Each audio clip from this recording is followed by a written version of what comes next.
প্রিয় শিক্ষার্থী আসসালামু আলাইকুম। তোমার সেকেন্ড টাইম প্রস্তুতি নেওয়ারও দরকার নেই, তোমার সেকেন্ড টাইম পরীক্ষাও দেওয়ার দরকার নেই।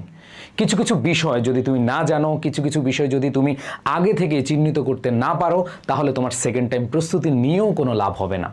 তোমরা যারা সেকেন্ড টাইম প্রস্তুতি নিতে চাও, তোমাদের বলছি এখনই যাচাই করো প্রথমবারের ভুলগুলো কি কি।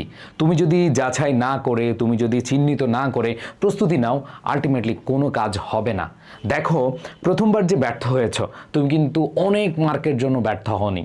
তুমি চেষ্টা চালিয়ে গিয়েছ, হয়তো কাছাকাছি গিয়েছ, একটুর জন্য সফলতা পাওনি। একটু চিহ্নিত করে দেখো না যে কোন কোন ভুলের কারণে তুমি সফল হতে পারোনি। তোমরা প্রথমে যে কাজটা করবা সেটা হলো নিজের সাথে বোঝাপড়া করো যে আসলে কোন জায়গায় আমার ভুল ছিল, সেই ভুলগুলো কি আমি শুধরাতে পারবো কিনা। যদি না শুধরাতে পারো, নো নিড, সেকেন্ড টাইম প্রস্তুতি নেওয়ার দরকার নেই, পরীক্ষাও দেওয়ার দরকার নেই। তোমাদেরকে আমি খুব সিম্পলি কয়েকটা বিষয় বলে দিচ্ছি। দেখো, তোমরা এখানে অনেকেই আছো যারা কিনা শুধুমাত্র ইংরেজির জন্য চান্স পাও না। এরকম অনেকে আছে না, শুধুমাত্র ইংরেজির কারণে চান্স পাও না। এরকম কে কে আছো একটু কমেন্টে জানাও তো। এরকম অনেকে আছো শুধু ইংরেজির কারণেই চান্স পাও না। দেখো, এখন কথা হলো যে শুধু কি ইংরেজির কারণে তুমি চান্স পাও না, নাকি ইংরেজির একটা গুরুত্বপূর্ণ বিষয়ের কারণে তুমি চান্স পাও না, সেটা হলো মেমোরাইজিং পার্ট। আমি এটাই শুরুতে বলছি। দেখো, তুমি যদি দেখো যে হ্যাঁ, তোমার মেমোরাইজিং পার্টে ভালো একটা গ্যাপ ছিল, তাহলে তুমি সেটাকেই আইডেন্টিফাই করো, সেটাকেই ধরে তুমি তোমার প্রস্তুতিটাকে শানিত করো। তোমার মেমোরাইজিং পার্টের দুর্বলতা আছে, ওকে, তাহলে হচ্ছে এইটাতে বেশি ফোকাস করার টার্গেট করো।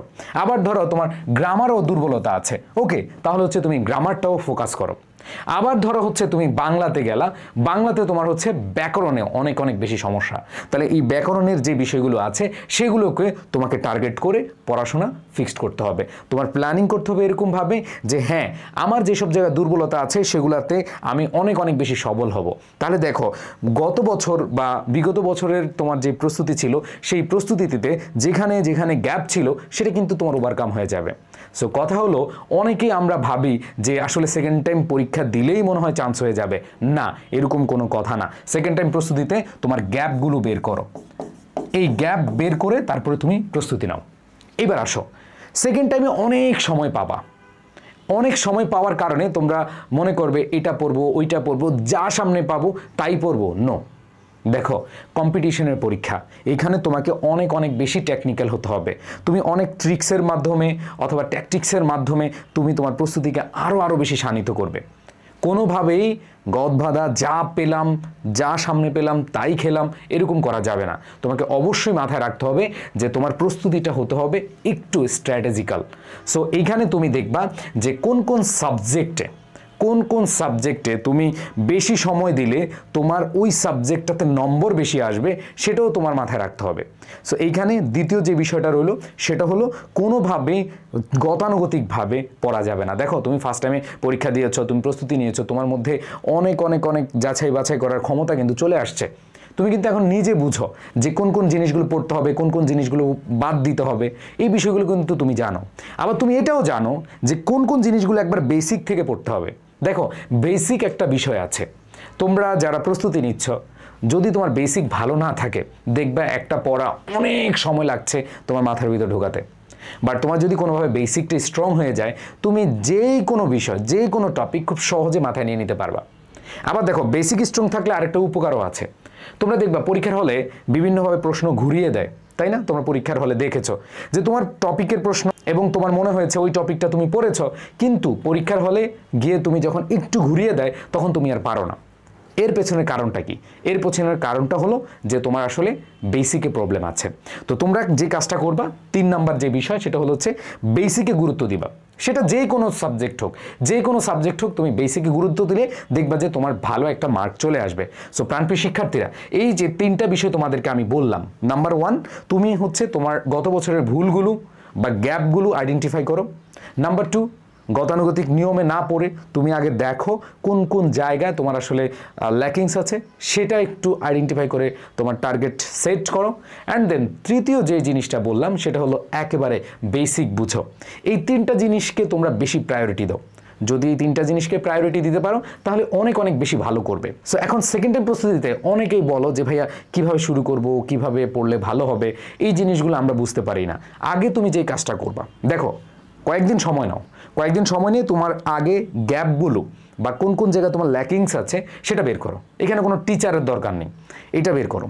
নাম্বার 2, তুমি হচ্ছে এমনভাবে সেট করো, যেহেতু তোমার হাতে অনেক সময় আছে, তুমি সেট করো যে হ্যাঁ আমি এই সময়ের মধ্যে, যে আগামী 3 মাসের মধ্যে আমি আমার বেসিকটা স্ট্রং করে ফেলবো। এইভাবে তুমি একটা টার্গেট সেট করতে পারো।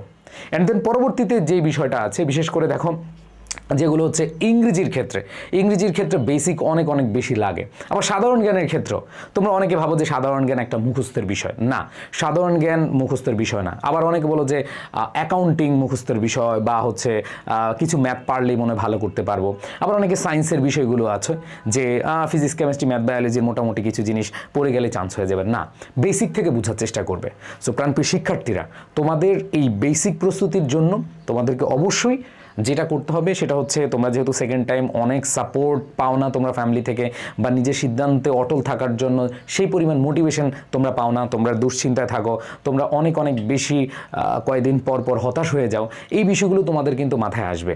সো এটা মাথায় রাখতে হবে যে তুমি যুদ্ধ করছো নিজের সাথে, তুমি যুদ্ধ করছো তোমার পরিবারের সাথে, তুমি যুদ্ধ করছো সময়ের সাথে, তুমি টোটাল পরিবেশের সাথে যুদ্ধ করছো।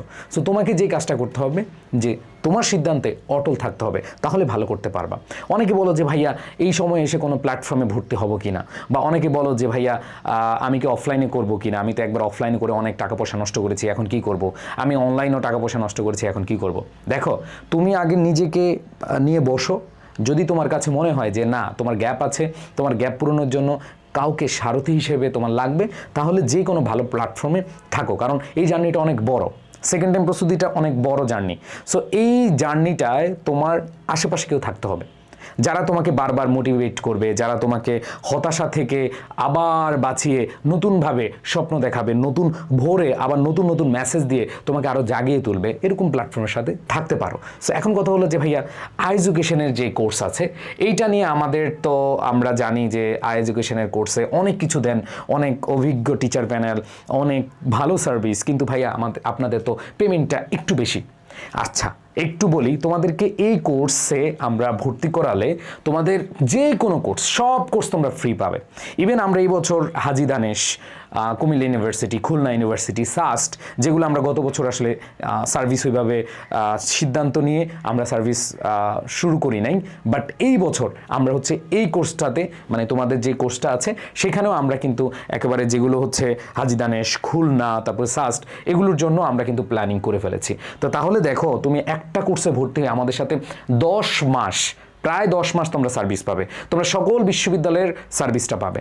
তো আমরা জানি যে তোমাদের জন্য একটু টাফ, বাট এটা মনে প্রাণে বিশ্বাস করি যে ইনশাল্লাহ তোমরা একবার পেমেন্টটা বা একবার কোর্স ফিটা দিলে তোমাদের আর কোনো কোর্সে আমরা পেমেন্ট নেব না। সো তোমরা যারা মানবিকের আছো, আমাদের মানবিকের সেকেন্ড টাইম অপটিমিস্টিক ব্যাচ রয়েছে, সায়েন্সের অপটিমিস্টিক ব্যাচ রয়েছে, এবং আমাদের বাণিজ্য বা কমার্সের অপটিমিস্টিক বা সেকেন্ড টাইম অপটিমিস্টিক ব্যাচ রয়েছে। দেখো, আসলে আমাদের এখানে আমরা সবসময় যেটাকে প্রায়োরিটি দিই সেটা হলো অভিজ্ঞতা এবং কোয়ালিটি সার্ভিস।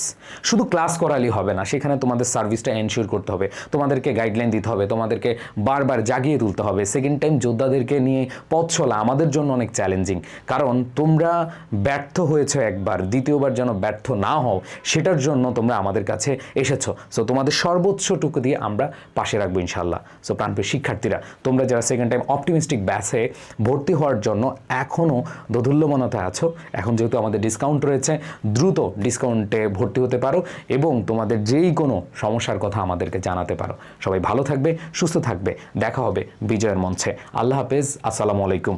আর তোমরা যারা সেকেন্ড টাইমের রেজাল্ট দেখেছো, আমাদের প্রচুর স্টুডেন্ট আমাদের এখান থেকে চান্স পেয়েছে, তোমরা চাইলে তাদের সাথেও কথা বলতে পারো, কাউন্সেলিং করতে পারো। সবার প্রতি ভালোবাসা রইল। আসসালামু আলাইকুম।